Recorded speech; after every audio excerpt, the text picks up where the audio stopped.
Clear है बेटा? तो यस पहला सर। उसने बोला है कि osmotic pressure is a colligative properties, के हाँ ये बात तो बिल्कुल सही है। ये फोर्थ नंबर की कोलिगेटिव प्रॉपर्टीज होती है जिसमें pi is equal to C R T होता है। क्लियर? रीजन है osmotic pressure is directly proportional to molarity, ये भी बिल्कुल सही बात है क्योंकि pi is equal to C R T होता है। और इस सी का मतलब number of mole of solute अपन में वॉल्यूम ऑफ सॉल्यूशन एन अपन में वी होता है। और यही क्या होती है आपके पास में?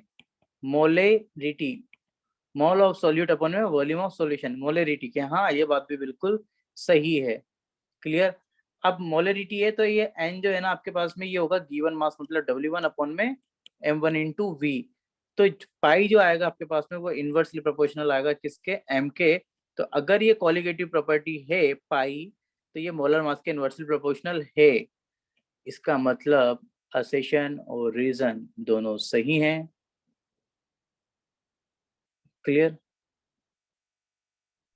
Yes sir. और ये बात सत्य है।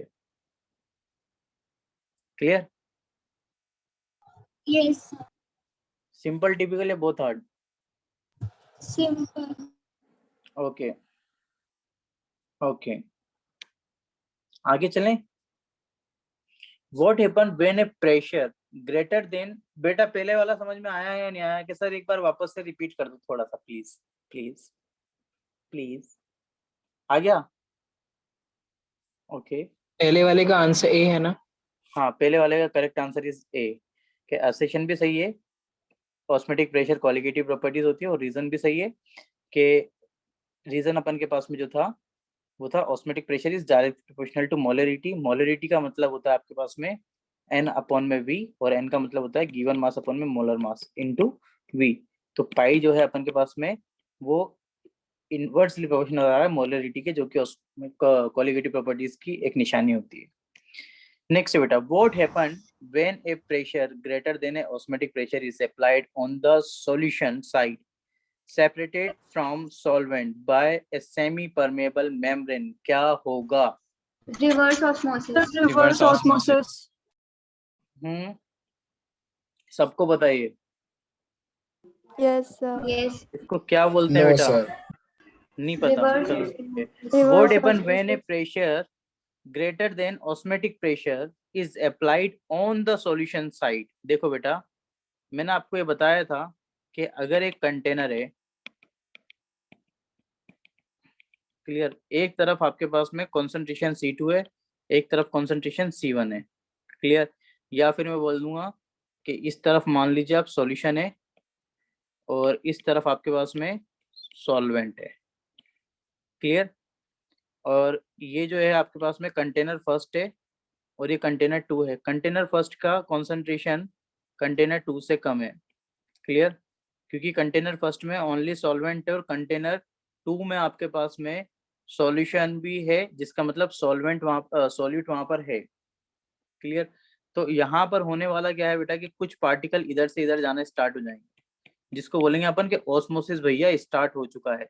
थोड़ी देर बाद देखेंगे इधर का लेवल कम इधर का लेवल ज्यादा हो जाएगा। तो इसको रोकने के लिए अपन क्या करते हैं, यहाँ पर एक पिस्टन लगाते हैं, यहाँ पर एक पिस्टन लगाते हैं और इस पे प्रेशर अप्लाई कर देते हैं, पाई प्रेशर। ये पाई जो होता है ना ये होता है ऑस्मेटिक प्रेशर, ताकि आपके पास में यहाँ से जो मॉलिक्यूल जा रहे थे, क्लियर, वो मॉलिक्यूल जाना बंद हो जाए। क्लियर? अब ये मॉलिक्यूल नहीं जाएंगे। लेकिन अब होगा क्या बेटा कि अगर मैंने पाई को बढ़ा दिया, मतलब ऑस्मेटिक प्रेशर जितना होना चाहिए था उसको मैंने बढ़ा दिया, तो अब उल्टी यहाँ पर फ्लो होना स्टार्ट हो जाएगा इस टाइप से। क्लियर? उल्टा फ्लो हो जाएगा पूरा। तो अपन बोलेंगे कि ये क्या हो चुका है आपके पास में, रिवर्स ऑस्मोसिस। क्लियर है बेटा? Osmotic yes pressure sir. बढ़ा देना। और इसके ऊपर अपन ने एक वो अच्छा वाला एग्जांपल भी समझा था, एक्वागार्ड वाला, है ना? वेरी गुड, आगे चलो, ये सर भूल गए। Next, give reason for the following. Measurement of osmotic pressure method is prepared for a determination of molar mass of molecules such as a protein and polymer। बेटा थोड़ा सा सोच के देखो क्या है। क्योंकि सेमी परमेएबल मेम्ब्रेन होती है। Give a reason for the following. Measurement of osmotic pressure method is prepared for a determination of molar mass of macromolecule such as a protein and polymer. Sir ये indirectly proportional रहता है ना उसके molar mass के osmotic pressure की size से। Okay, और भी कोई बेटा?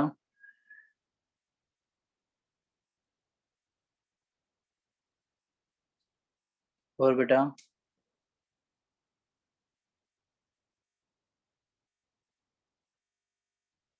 सर हमें टेम्परेचर की जरूरत नहीं पड़ेगी इसमें, हम अगर कांस्टेंट रखेंगे तो हम वो रिएक्ट नहीं करेंगे और हम निकालेंगे। ओके, कहीं से बेटा आंसर पढ़ा है? यस सर, गुड स्कूल में पढ़ाया हुआ है चैप्टर। गुड। देखो बेटा, give reason for the following. Measurement of osmotic pressure method is prepared for the determination of the molar mass of the macromolecules such as a protein and polymers. के polymers और protein का जब अपन molar mass का measurement करते हैं तो अपन osmotic pressure ही की use में लेते हैं, ऑस्मेटिक प्रेशर की यूज में लेते हैं, क्योंकि ऑस्मेटिक प्रेशर बेटा अपन के पास में एक पर्टिकुलर ऐसा कॉन्सेप्ट है जिसमें टेम्परेचर कांस्टेंट रहता है, टेम्परेचर बढ़ता करता नहीं है। क्लियर? अदर कोलिगेटिव प्रॉपर्टीज अपन देखते हैं, कोई सी भी कोलिगेटिव प्रॉपर्टीज ले लीजिए आप, जस्ट फॉर एग्जांपल मैं आपको बता रहा हूँ। मान लीजिए बेटा अपन ने relative lowering in vapour pressure लिया, इसमें बोलेंगे अपन P02 माइनस PS अपॉन में P02 equal to N1 upon में N2। N1 अपॉन में N2 का मतलब होता है W1 अपॉन में M1 इंटू W2 अपॉन में M2, तो M2 ऊपर चला जाएगा। तो यहाँ पर अपन है ना ये molar mass of solid calculate करते हैं इसके अंदर। सेकंड प्रॉपर्टीज लेकर देख लो, एलिवेशन इन बॉइलिंग पॉइंट, या फिर अपन बोल सकते हैं depression in freezing point. Clear? दोनों ही आपके पास में टेम्परेचर का होता है। Delta T equal to K B बोल दो या एफ बोल दो, क्लियर, इनटू एम मोलरिटी के लिए। तो ये मोलरिटी जो होता है अपन के पास में, मोलरिटी का मतलब होता है गिवन मास अपॉन में molar mass of solute into weight of solvent, और वेट ऑफ सॉल्वेंट किसमें होना चाहिए? किलोग्राम में। तो यहाँ से भी अपन ने क्या कैलकुलेट कर सकते हैं? Molar mass. क्लियर? और फोर्थ होता है अपन के पास में ऑस्मेटिक प्रेशर, जो कि होता है pi is equal to CRT, और C का मतलब होता है N अपॉन में V R इंटू टी, और N का मतलब होता है गिवन मास अपॉन में molar mass into V into R into T. तो यहाँ से भी अपन मोलर मास कैलकुलेट कर सकते हैं। तो चारों कोलिगेटिव प्रॉपर्टीज से अपन मोलर मास कैलकुलेट कर सकते हैं, लेकिन प्रोटीन का और पॉलीमर्स का, इनों का सबसे बेस्ट जो मोलर मास होता है अपन के पास में, वो इससे ही क्यों कैलकुलेट कर सकते हैं? क्यों कर सकते हैं बेटा? Minimum pressure constant. प्रेशर कैसा रहता है बेटा? कांस्टेंट। क्लियर? और ज्यादा अगर अपन टेम्परेचर बढ़ाते हैं ना, ज्यादा अगर अपन ने टेम्परेचर के साथ छेड़छाड़ की है, तो अपन को पता है ना बेटा, बॉयल्स और चार्ल्स अंकल दोनों आ चुके थे यहाँ पर, बॉयल्स और Gay Lussac, Boyle's van't Hoff factor, Gay Lussac van't Hoff factor, हाँ या ना? Yes sir. क्लियर? तो प्रेशर है अगर पाई अपन के पास में, तो टेम्परेचर के साथ बेटा अपन ज्यादा यहाँ पर नहीं करते हैं, इसलिए ऑस्मेटिक प्रेशर ही बेस्ट होता है। क्लियर? इसका मैं आपको एक रिटर्न में भी क्लियर आंसर दूंगा ताकि आपको और अच्छे से ये चीज समझ में आए। क्लियर है बेटा यहाँ तक का? Yes sir. Okay, next, define the following term colligative properties. आता है अपन को? Define the following term osmotic property आता है अपन को। What is isotonic solution? Same pressure, same pressure होगा। पाई 1 इक्वल टू किसका होगा बेटा?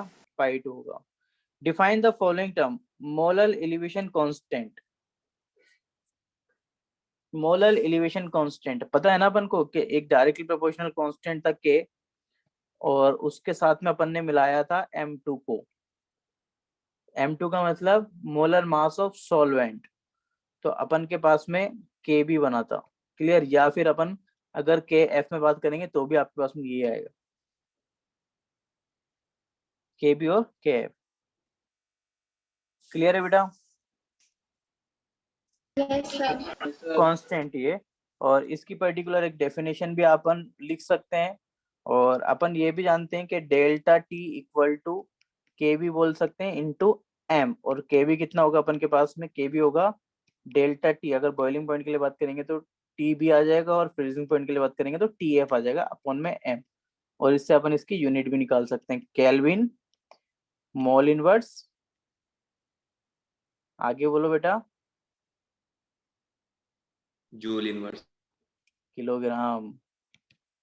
जूल इनवर्स कहाँ से आ जाएगा इसमें?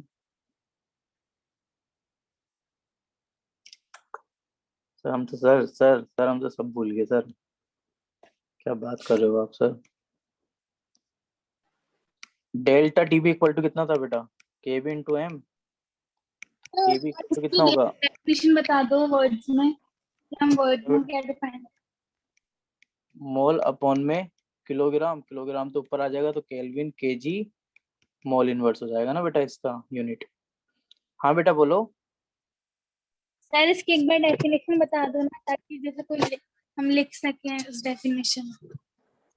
इसकी मोलर Yes. एलिवेशन कांस्टेंट की, yes sir.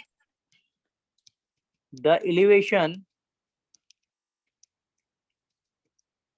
in boiling point when the molality of the solution is unity। Clear?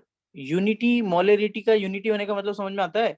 मैंने बोला मोलरिटी अपन के पास में यूनिटी है, मतलब कि 1 है। 1 कब होगा? जब मोल पर केजी, केजी किसका होगा आपके पास में? W2। ये भी कितना ले लोगे आप? 1 किलो, और मोल भी कितना ले लोगे? 1 मोल। कितना हो जाएगा बेटा? 1 मोल पर किलोग्राम। हो गया यूनिटी, है ना? यूनिटी का मतलब समझ में आ गया पहले तो, हाँ या ना? Yes sir. है ना? समझ गए बेटा यहाँ तक का? अब बिल्कुल ध्यान से देखो।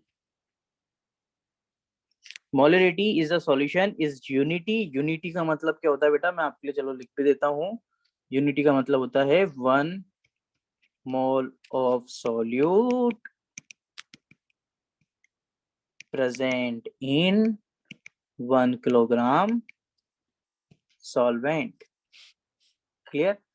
1 किलोग्राम बोल दो, या आपकी इच्छा हो तो 1000 ग्राम बोल दो, एज यू विश, जिस आप बोलना चाहते हो। क्लियर? ये आपके पास में किसकी डेफिनेशन है बेटा? मोलर एलिवेशन कांस्टेंट की। The elevation in boiling point, the elevation in boiling point, pink से लिख रहा हूं बेटा। क्या बढ़ रहा है? Boiling point. When the molarity of the solution is unity. क्यों बोला मैंने ये? क्योंकि मुझे पता है केबी क्या होता है? डेल्टा टीबी अपॉन में एम, और एम अगर मैंने कितना कर दिया? 1 कर दिया, तो केबी किसके बराबर हो जाएगा? डेल्टा टीबी के बराबर। डेल्टा टीबी क्या है अपन के पास में? Elevation in boiling point. हाँ या ना? बोलो बेटा, कुछ तो बोलो बेटा, मेरा दिल बैठा जा रहा है। Yes sir. समझ में आ गया कि अगर मोलरिटी को 1 कर देंगे और अपन फिर चेक करेंगे कि बताओ कितना टेम्परेचर बढ़ रहा है, तो जितना टेम्परेचर बढ़ेगा ना, वही एलिवेशन कांस्टेंट होता है। क्लियर? आपसे एक छोटा सा क्वेश्चन पूछना चाहूंगा बेटा, मोलर एलिवेशन कांस्टेंट का दूसरा नाम क्या होता है? इलियोस्कोपिक कांस्टेंट। इलियोस्कोपिक कांस्टेंट। इलियोस्कोपिक कांस्टेंट। क्लियर? ये भी याद रखना है बेटा, है ना? कंपटीशन में इलियोस्कोपिक कांस्टेंट ही बोलेगा आपसे वो। चलें आगे। अच्छा, डिप्रेशन इन फ्रीजिंग पॉइंट वाले कांस्टेंट को क्या बोलते हैं बेटा? क्रायोस्कोप। क्रायोस्कोपिक। और उसकी डेफिनेशन क्या लिखोगे आप? उसकी डेफिनेशन क्या लिखोगे बेटा? Depression in freezing point. The depression in freezing point when molarity of solution is Unity. Unity. Simple, unity. Clear है बेटा? चलें आगे। यस। ओके, यहाँ थोड़ी थे अपन, यही थे क्या अपन? No sir. यहाँ यहाँ यहाँ थे अपन, यहाँ थे अपन। क्लियर है बेटा? सर यहाँ थे। ओके, आगे चलो। How is the vapour pressure of a solvent affected when a non-volatile solute is dissolved in it? Oh my god, इस पे तो मैंने तुम्हें PhD करा रखी है। How is vapor pressure of a solvent affected when a non-volatile solute is dissolved in it? एक अगर non-volatile solute को अपन dissolve करेंगे तो वेपर प्रेशर किस टाइप से अफेक्ट होता है? सर डिक्रीज हो जाता है।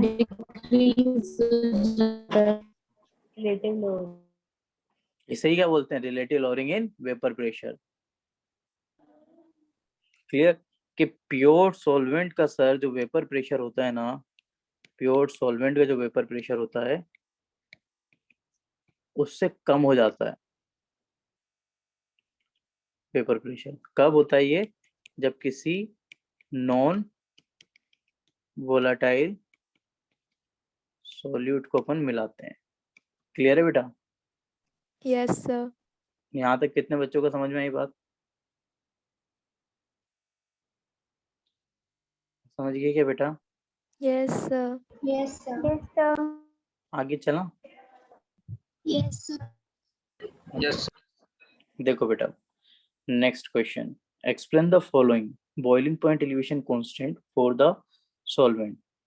बोलो। वही तो है जो ऊपर करके आए हो अभी। हाँ या ना? KB KB. Yes sir. Next, अब आएगा मजा। अब उड़ेंगे बेटा तोते। Yes sir.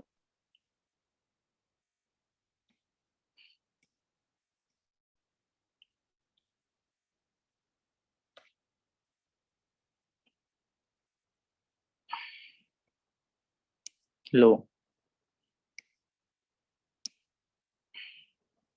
कार्रवाई शुरू की जाए।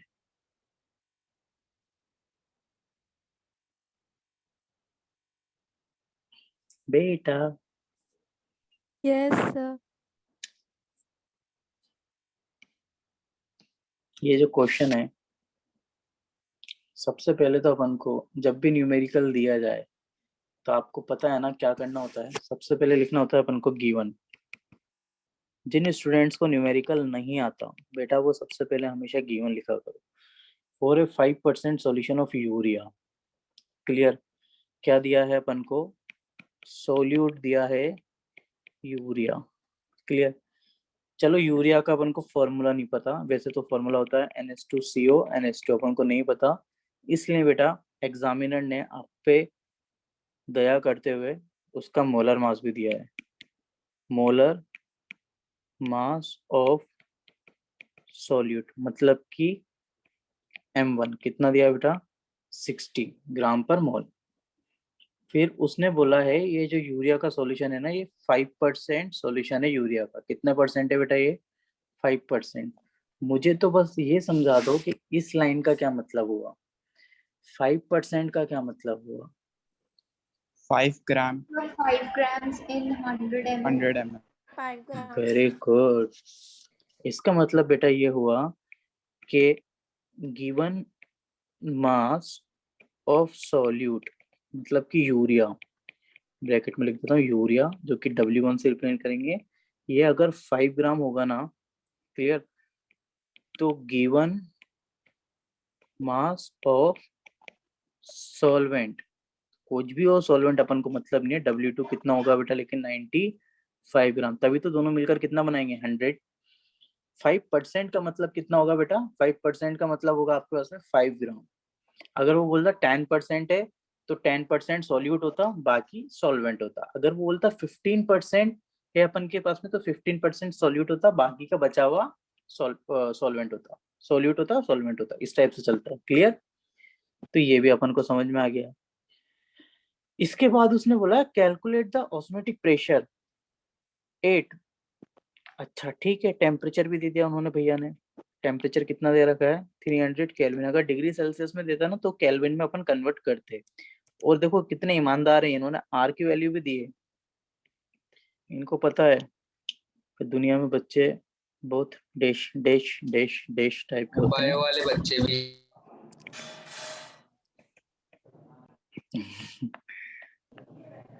सर हमें भी आता है, इतने कम में नहीं है। Yes sir. मैंने कुछ बोला ही नहीं। क्लियर है यहाँ तक का? अब उसने बोला कि भाई पाई कैलकुलेट करो। Pi is equal to C R T का सर ने फॉर्मूला पढ़ाया था। सी का मतलब होता है एन अपॉन में वी आर इंटू टी, है ना? कर सकते हैं ना ऐसे। और एन का मतलब होता है गिवन मास अपॉन में molar mass into V into R into T. कर सकते हैं ना बेटा ऐसा? हाँ यस ना? सर। सर अब जो तुम्हें पता है वो एक बार रख के देख लो। 20.5 इसका सर 20 20.44। बेटा देखो इसमें क्या क्या तुम्हारे पास में है। W1 है कि हाँ सर W1 है, ये रहा सर W1। M1 है कि हाँ सर M1 भी है। R है कि हाँ सर R भी है। T है कि हाँ सर T भी है, ये रहा। क्लियर? और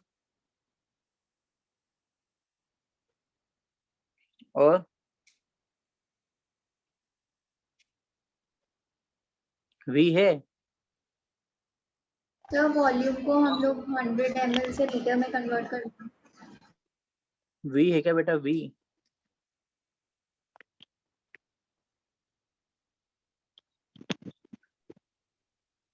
यस सर।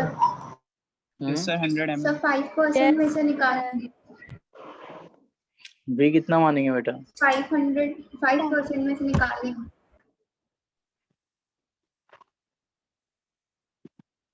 रखो फिर एक बार। 0.1 लीटर। 0.1 लीटर। लीटर। ओके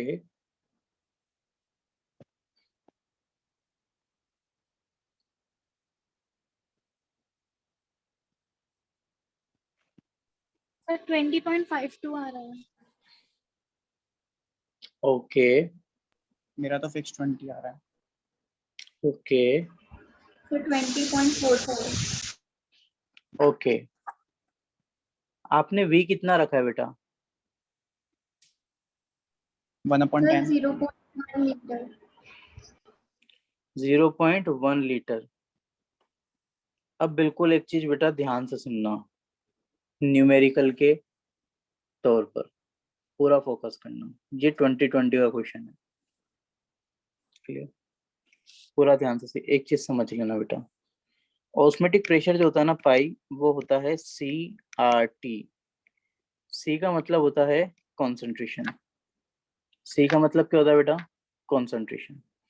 99% बच्चे इस कॉन्सेप्ट से बहुत दूर होते हैं जो मैं आपको समझाने वाला हूँ। कॉन्सेंट्रेशन बेटा दुनिया में दो के लिए निकलती है। एक निकलती है मोल ऑफ सॉल्यूट अपॉन में वॉल्यूम ऑफ सॉल्यूशन। क्लियर? और एक कॉन्सेंट्रेशन निकलती है मोल ऑफ सॉल्यूट अपॉन में वेट ऑफ सॉल्वेंट। और वेट ऑफ सॉल्वेंट बेटा किलोग्राम में होना चाहिए।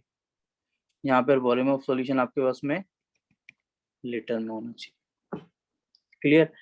तो इसका मतलब आप लोगों को समझ में आ गया होगा कि सर आपकी जो भावना है ना वो कुछ इस टाइप से है कि कॉन्सेंट्रेशन का मतलब होता है या तो मोलरिटी या फिर मोलरिटी। समझे बेटा बात? 99% केसेस में अपन हमेशा कॉन्सेंट्रेशन का मतलब सीधा सीधा बोलते हैं बेटा मोल ऑफ सॉल्यूट। माइक बंद करके सुना दो उसको बात अपना। मोल ऑफ सॉल्यूट अपॉन में volume of solution. Clear? 99% cases में बेटा अपन डायरेक्ट इसको बोलते हैं। बाकी 1% आपके पास में केस कौन सा मान लिया जाता है? मोल ऑफ सॉल्यूट अपॉन में वेट ऑफ सॉल्वेंट और किलोग्राम में होना चाहिए। तो आप लोगों ने पता है एक यहाँ पर जो V मान रखा है ना, जो V मान रखा है वो बेसिकली V क्या बनेगा बेटा यहाँ पर? बोल रहा हूँ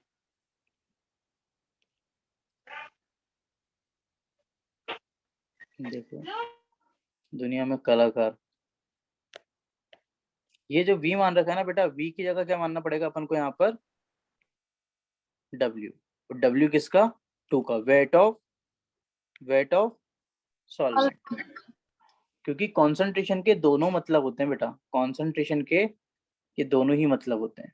क्लियर? सर, ये तो क्वेश्चन में हमें ग्राम में गिवन थे इसलिए अपन ने वेट लिया ना। हाँ बेटा, ml में होता क्योंकि उसने अपन को बोल रखा है 5% सॉल्यूशन ऑफ यूरिया, 100 ग्राम पर 60 ग्राम पर मोल यूरिया का उसने मोलर मास दे रखा है। सॉल्यूशन का मतलब बेटा कभी भी ये मत समझना कि सॉल्यूशन मतलब हमेशा लिक्विड ही होता है। सॉल्यूशन सॉलिड भी होते हैं, है ना? क्लियर? सॉल्यूशन का मतलब भी कभी भी ये मत समझना कि अगर आपसे बोल दिया जाए सॉल्यूशन है तो सॉल्यूशन का मतलब हमेशा वो लिक्विड स्टेट में होगा। सॉल्यूशन सॉलिड स्टेट में भी एग्जिस्ट करता है इन टर्म ऑफ मोलेरिटी। मोलेरिटी भी किसका होता है? सॉल्यूशन का ही तो होता है। और मोलेरिटी भी किसका होता है? सॉल्यूशन का। मोलेरिटी और मोलेलिटी दोनों ही किसके मान लिए जाते हैं बेटा? दोनों ही किसके होते हैं? ये सॉल्यूशन के। क्लियर? तो जो मोलेलिटी आपके पास में होता है ना बेटा, यहाँ पर वेट होता है। क्या होता है? वेट। क्लियर? तो आप में से जितने भी स्टूडेंट अगर V पुट करेंगे तो गलत आएगा, क्योंकि पहली बात उसने V आपको दिया ही नहीं है, उसने तो 5% बोला है। तो आप में से बहुत सारे स्टूडेंट्स ने उसको 100 मान के कर लिया। क्लियर? और आंसर उनका आ गया, लेकिन थोड़ा सा स्लाइटली गलत है। क्लियर? अब मैं इसका एग्जैक्ट अगर आंसर निकालूंगा तो W1 मेरे पास में गिवन जो था, W1 वो था बेटा 60 pi is equal to W1 upon में M1 into W2 into R into T। क्लियर? और W1 जो है मेरे पास में वो है गिवन मास कितना था? 5 ग्राम यूरिया प्रेजेंट था 95 ग्राम सॉल्वेंट में, और ग्राम में दे रखा है इसलिए ऊपर में 1000 से मल्टीप्लाई कर दूंगा। और मोलर मास यूरिया का 60 था। R की वैल्यू 0.0821 है और टेम्परेचर दे रखा है 300 केल्विन। क्लियर? अब बेटा इसको मैं सॉल्व कर रहा हूँ। 0 से 0 कैंसिल कर दो, इससे ये 5 टाइम्स 96 कहाँ से आया? 95 है बेटा, 95 है वो, है ना? वो कभी कभी क्या है, मैं भावनाओं में बह जाता हूँ, तो मत बहना। 821 ऊपर आ रहा है बेटा, सबको मल्टीप्लाई करके 5 इंटू 5 इंटू 0.081 2.0525 अपॉन में नीचे आएगा 95, ऊपर कॉम्प्लीमेंट्री 1000 फ्री ऑफ कॉस्ट है। क्लियर? तो इंटू 1000 डिवाइडेड बाय 95 और करेक्ट आंसर है 21.6 ATM। तो जितने बच्चों का 20 ऐसे कुछ आंसर आ रहा था ना, वो 20 आंसर क्यों आ रहा था? क्योंकि आप नीचे 100 से डिवाइड कर रहे थे बेटा, है ना? Yes sir. क्लियर? इसलिए Yes, आपका sir. 20.5 आ रहा था बहुत से बच्चों का, जबकि करेक्ट आंसर कितना है बेटा? 21.6। और ऐसा क्यों हुआ है? क्योंकि उसने आपकी भावनाओं के साथ खेला है। उसने आपको मोलेरिटी नहीं देकर क्या दिया था वहां पर? मोलेलिटी कॉन्सेंट्रेशन दी थी। कॉन्सेंट्रेशन का मतलब मोल ऑफ सॉल्यूट अपॉन में वॉल्यूम ऑफ सॉल्यूशन। 99% केसेस में यही बोला जाएगा, अदरवाइज 1% में आपके पास में मोल ऑफ सॉल्यूट अपॉन में वेट ऑफ सॉल्वेंट भी होता है। समझ गए बेटा?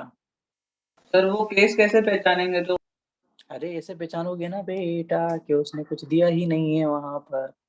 5% सॉल्यूशन बोला है उसने यूरिया का, तो जब आपने Five का सवाल तो था कि 5 ग्राम प्रेजेंट इन 100 ml।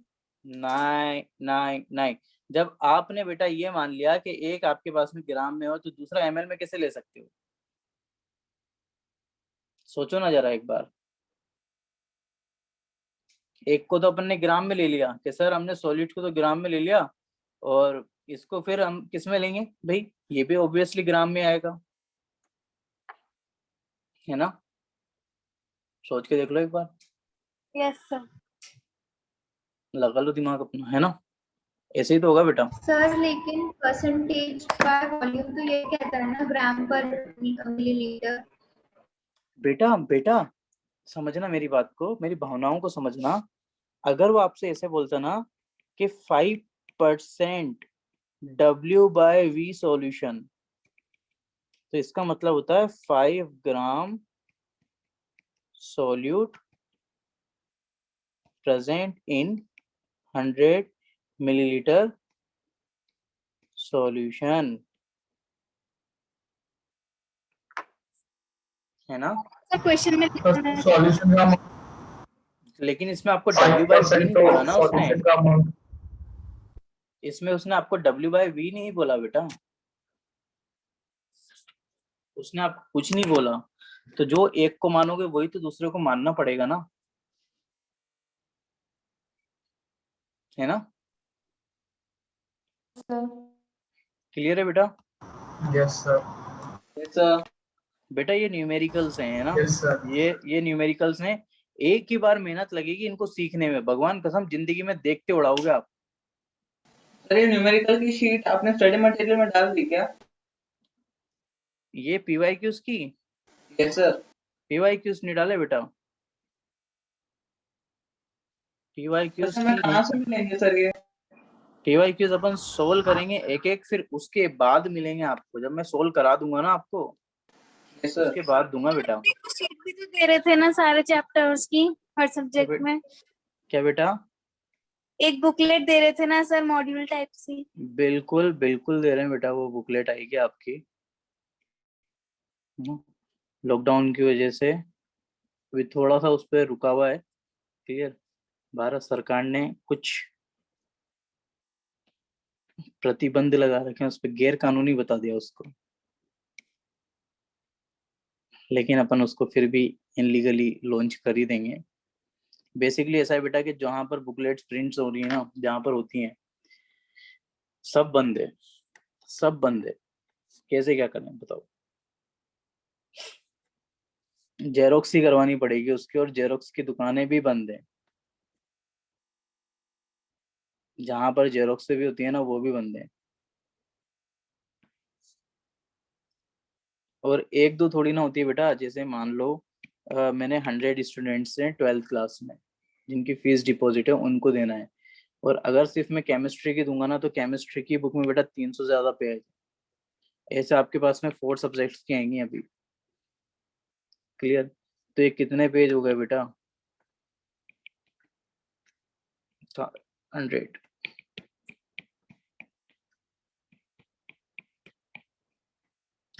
1,20,000 पेज हैं।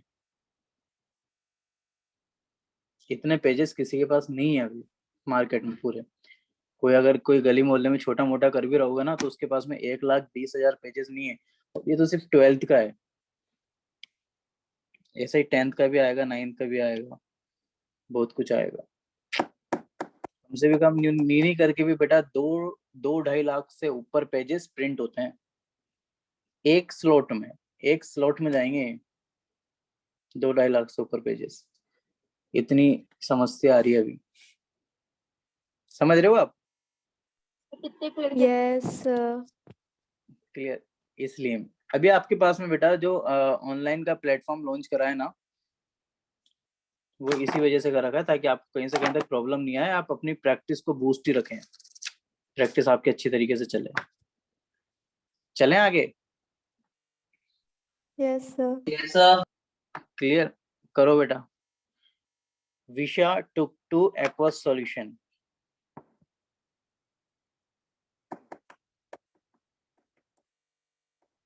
One containing 7.5 gram of urea and the other containing 42.75 gram of a substance Z, पता नहीं है कौन सा substance है, in 100 gram of water respectively.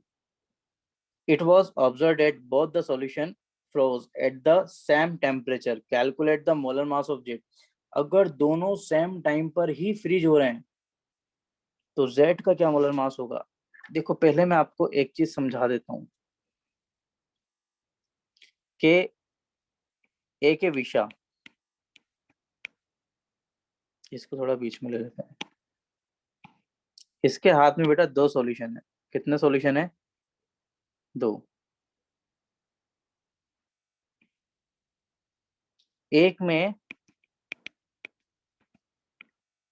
7.5 gram urea डला हुआ है। यूरिया मतलब NH2CO NH2, मोलर मास 60 ग्राम पर मोल होता है। और एक में डला हुआ है जो कि अपन को पता नहीं है, फाइंड करना है, क्लियर, लेकिन वो डला हुआ है 42.75 ग्राम, जो उसने बोला कि भैया Z है जो कि डला हुआ है, और उसने इन दोनों को फ्रिज में रखा, ठीक, और दोनों सेम टाइम पर फ्रीज हो गए। जबकि यहाँ पर ये सॉल्यूशन भी बना हुआ था 100 ग्राम वाटर के अंदर, और ये भी बना हुआ था आपके पास में 100 ग्राम वाटर के अंदर। अब दोनों सेम टाइम पर फ्रीज हो रहे हैं, इसका मतलब कि कुछ ना कुछ तो गड़बड़ है दया। उसने पूछा मोलर मास क्या होगा, Z का मोलर मास क्या होगा, और आपका समय शुरू होता है अब। करो।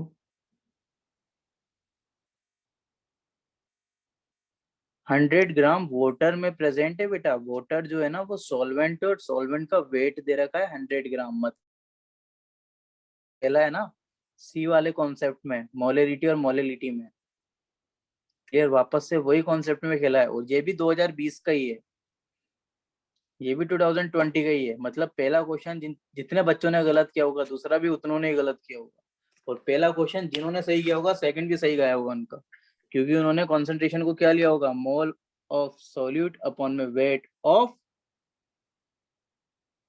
सॉल्वेंट। 360 ग्राम आ रहा है क्या सर? आंसर बेटा 60 ग्राम। वेरी गुड बेटा, बिल्कुल गलत है। 360। कितना? 360। 360? Yes sir. नहीं, गलत है बेटा।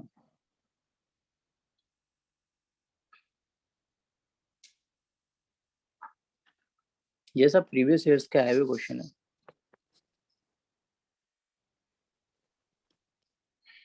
बड़ा ही सिंपल है। सर 342 ग्राम पर मोल।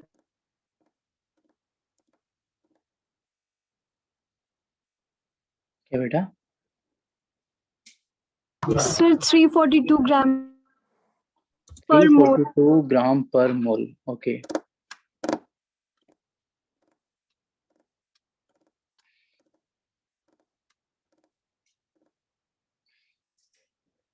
सही है बेटा, सही है। 342 ग्राम एक बच्चे का आया है जो कि सही आया है। सर मेरा भी 342 है। सर मेरा भी 342 आ रहा है। Very good. कैसे किया बेटा?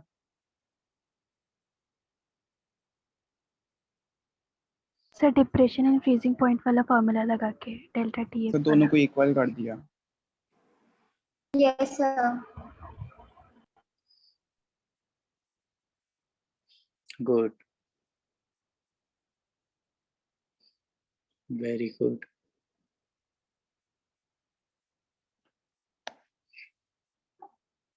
कि सर देखो, इसका जो है ना depression and freezing point delta TF वो होगा सर KF इंटू एम, और ये एम जो होगा ना वो यूरिया के लिए होगा, CONH2 के लिए। और इसका जो डेल्टा टीएफ होगा ना सर, डेल्टा टीएफ। सर एक तो आपकी राइटिंग बहुत गंदी है। Yes sir. ऐसे मुंह पे नहीं बोलते ना बेटा। बुरा लगता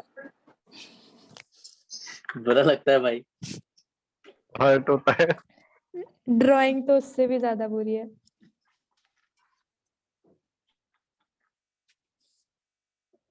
मैंने कल पता है कि ना YouTube पर रात में एक वीडियो देख रहा था, उसने ना ड्राइंग पेंट की।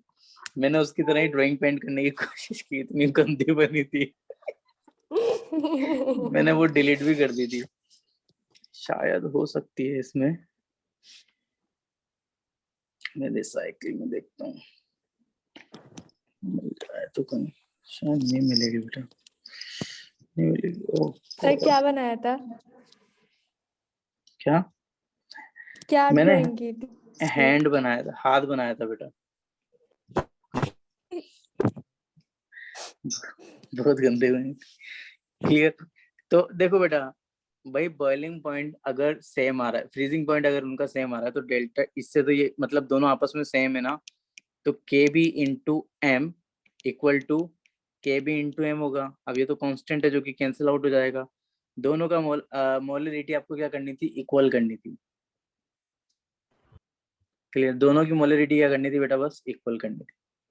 तो ऊपर वाले की मोलरिटी कितनी आएगी यूरिया की, यूरिया का गिवन मास W1 अपॉन में M1 इंटू W2। क्लियर। किस में आना चाहिए, किलोग्राम में। ठीक है। और इसका M W1 अपॉन में M1 इंटू W2 किस में आना चाहिए बेटा, किलोग्राम में। तो यूरिया पता है अपन को, यूरिया उसने कितना डाल रखा था, देखना एक बार जरा। यूरिया डाल रखा था 7.5 और वो डाल रखा था 42.75। ठीक है। यूरिया डाला 7.5 और यूरिया का मोलर मास होता है 60, और यहाँ पर ये डाल रखा है 42.75 अपॉन में इसका मोलर मास अपन को कैलकुलेट करना है। Z है ये जिसका मोलर मास अपन को कैलकुलेट करना है। W2 दोनों का ही बेटा आपके पास में 100 में ही था, है ना। क्लियर। 100 ग्राम तो ऊपर लगा देंगे 1000, इधर भी 100 ग्राम तो ऊपर लगा देंगे 1000। तो ये तो आपस में कैंसिल आउट हो गए बिल्कुल एज इट इज। तो M2 जो है आपके पास में कितना आएगा, 42.75 upon upon upon 7.5 7.5 into into 60। 60. Clear. Point हटाओगे तो ऊपर 10, पॉइंट हटाया नीचे 100। क्लियर। 0 से 0, 0 से 0 कैंसिल होगी बेटा। क्लियर। यहाँ तक का क्लियर है बेटा सबका। Yes, sir. M2 42.75 into 6 upon में 75। बेटा बाय वालों 75 से 75 मत कैंसिल कर देना, है ना। आंसर लिख Yes, के आ sir. जाओ। सब लेकिन पता मेरे है। को, चलो 3 से कैंसिल करते हैं। 2 टाइम्स 3 से जाएगा बेटा, ये कितने टाइम्स, 2 5 टाइम्स। क्लियर। 5 से जाएगा 5 टाइम्स, 5 से जाएगा 8, फिर 5, फिर 5, फिर 5 से जाएगा 1 7 1 और 2 से मल्टीप्लाई हो जाएगा 2 4 3 M2 ग्राम। सिंपल। 342। अगर आपको थोड़ा सा भी याद हो तो ये शुगर का मोलर मास होता है बेटा। Yes, sir. तुम चाहो तो डायरेक्ट भी कर सकते हो इसको, molar mass of sugar. Clear है बेटा।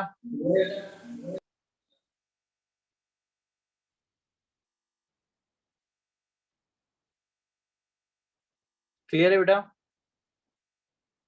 Yes, sir. Okay.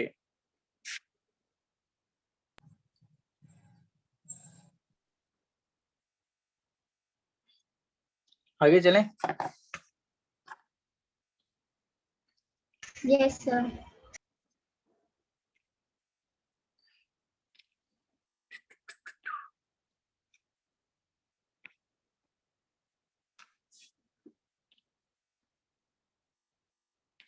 Give reason. 0.1 molar KCl is higher boiling point than 0.1 molar glucose. का है।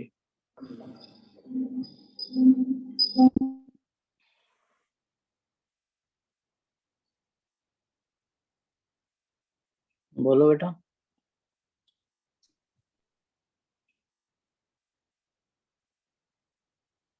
Zero 0.1 molar KCl has higher boiling point than 0.1 molar glucose. Sir KCl को मतलब KCl का molar mass कम होता है than glucose. Sir non volatile होता है। ओके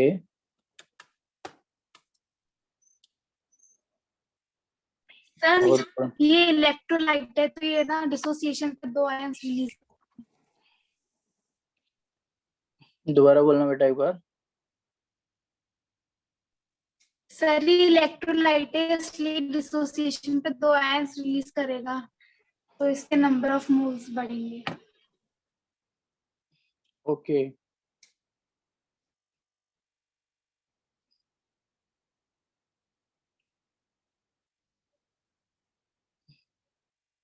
सर KCl के थ्रू ज्यादा आयंस रिलीज होंगे। देखो बेटा, मैंने आपको एक इलेक्ट्रोलाइट का कॉन्सेप्ट पढ़ाया था जिसमें KCl जो होता है ना आपके पास में इलेक्ट्रोलाइट होता है जो कि डिसोशिएट होगा K+ और Cl- है। क्लियर। आपको ये बात भी पता है कि कॉलिगेटिव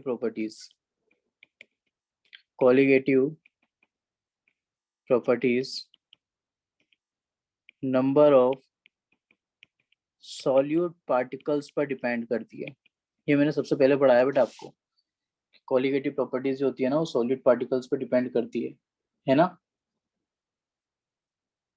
यस सर। हाँ या ना बेटा।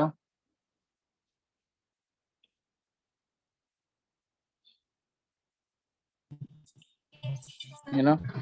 तो यहाँ पर KCl जो है आपके पास में वो इलेक्ट्रोलाइट टूट जाएगा तो ये 1 मोलर KCl का मतलब होगा 0.1 molar KCl is equal to होगा 0.1 molar K+ ion plus 0.1 molar Cl- ion. Clear. इस टाइप से। तो इसका मतलब यहाँ पर ये माना जाएगा कि आपके पास में 0.2 मोलर बना लिया है सॉल्यूट। 0.2 मोलर सॉलिड क्यों बना? क्योंकि जो 0.1 मोलर KCl था आपके पास में वो टूट चुका है 0.1 K+ में और 0.1 Cl- में। क्लियर। इस वजह से 0.2 मोलर KCl माना जाएगा। तो यहाँ पर आपके पास में आयन बढ़ गए हैं इसलिए बेटा आपके पास में KCl के ज्यादा डिसोसिएशन हो चुका है इसलिए KCl आपके पास में हायर बॉइलिंग पॉइंट रखता है और ग्लूकोज जो होता है ना वो तो नॉन इलेक्ट्रोलाइट होता है वो तो टूट भी नहीं सकता। क्लियर। Yes sir. यहाँ तक की बात सबको क्लियर होगी बेटा।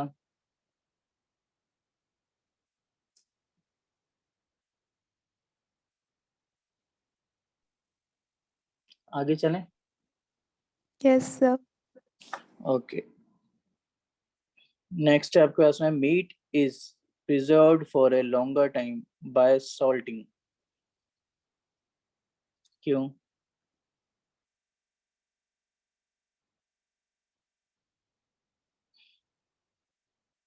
ये इसका कोई लेना देना नहीं है एलिवेशन इन बॉइलिंग पॉइंट से या इससे थोड़ा सा बस इसका ऑस्मोसिस से हल्का फुल्का सा रिलेशन है।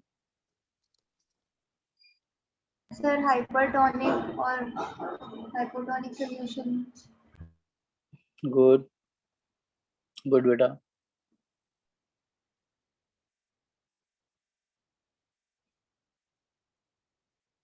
ये तो बायोलॉजी के अंदर भी थोड़ा बहुत तो डिस्कस कर रखा होगा आपने इसका।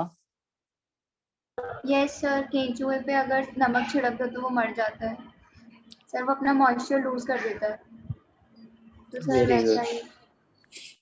Very good. किसी नॉनवेज के ऊपर अगर अपन बात करते हैं क्लियर तो एक बेटा वेट होता है।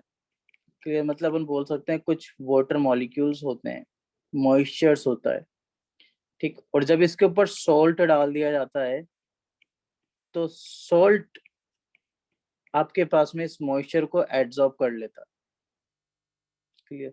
और इसी सॉल्ट की वजह से, इसी मॉइस्चर की वजह से इसके ऊपर बेटा फंगी हो सकती है, पर्टिकुलर कोई बैक्टीरिया आ सकता है, क्लियर। तो ये फंगी और बैक्टीरिया आपके मीट को खराब कर देंगे, जिसकी वजह से अपन उसके ऊपर क्या लगा देते हैं, सॉल्ट लगा देते हैं, ताकि वहां का जो मॉइस्चर्स होते हैं वो हट जाते हैं, क्लियर। और ये होता है आपके पास में कि सॉल्ट जो होता है वो शो करता है हाइपरटोनिक नेचर। कौन सा नेचर बेटा? हाइपरटोनिक। मैंने आपको हाइपरटोनिक और हाइपोटोनिक बताया था, है ना? Yes sir. Good, yes sir. Clear है बेटा?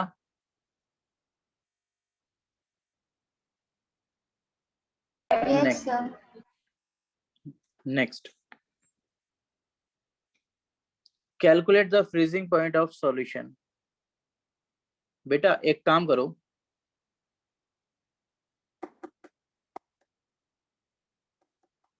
पांच क्वेश्चन में तुम्हें देता हूँ, 1 आवर तो हो गया वैसे क्लास को। 5 क्वेश्चंस तुम ये है ना एसएस ले लो, स्क्रीनशॉट्स ले लो, क्लियर। कहां से कहां तक के? 54, 55, 56, 57, 58 यस सर। ले लिया? Yes sir. इन Yes, क्वेश्चंस sir. को बेटा एक बार ट्राई करो घर पर, इन क्वेश्चंस को एक बार ट्राई करो क्लास में। बेटा। अगर ये अपन सारे क्वेश्चन करेंगे ना, वैसे तो सारे ही करेंगे अपन, तो अभी क्लास आपकी वैसे भी ये 1-2 लेक्चर्स में जाएगी, पूरी जाएगी, है ना। तो इन 5 क्वेश्चंस को आप ट्राई कीजिए एक बार, क्लियर। और उसके आंसर बेटा चैट बॉक्स में डाल देना, क्लियर। चाहो आप तो पूरा सॉल्यूशन लिखकर पूरे पेज पर एक सॉल्यूशन बनाकर, जिसका भी जो भी सोल्व हो, क्लियर, चाहे सही हो या गलत हो, क्लियर, जैसा भी आपका सोल्व हो रहा है वो बनाकर एक बार डाल दीजिए। इससे ये होगा Okay, बेटा sir. कि दूसरे बच्चों को भी हेल्प मिलेगी करने में, और थोड़ा अपन का टाइम कंज्यूमिंग जो ज्यादा होगा ना वो कम हो जाएगा, ठीक है? यस क्लियर है सर। बेटा? Yes sir. Yes okay okay okay बेटा, आज के सवाल यही समाप्त कर रहे हैं। Bye bye, good night, take care, sweet dreams. Thank you sir. Thank you sir. Thank you sir. Okay बेटा, bye bye sir. Bye sir. Bye बेटा।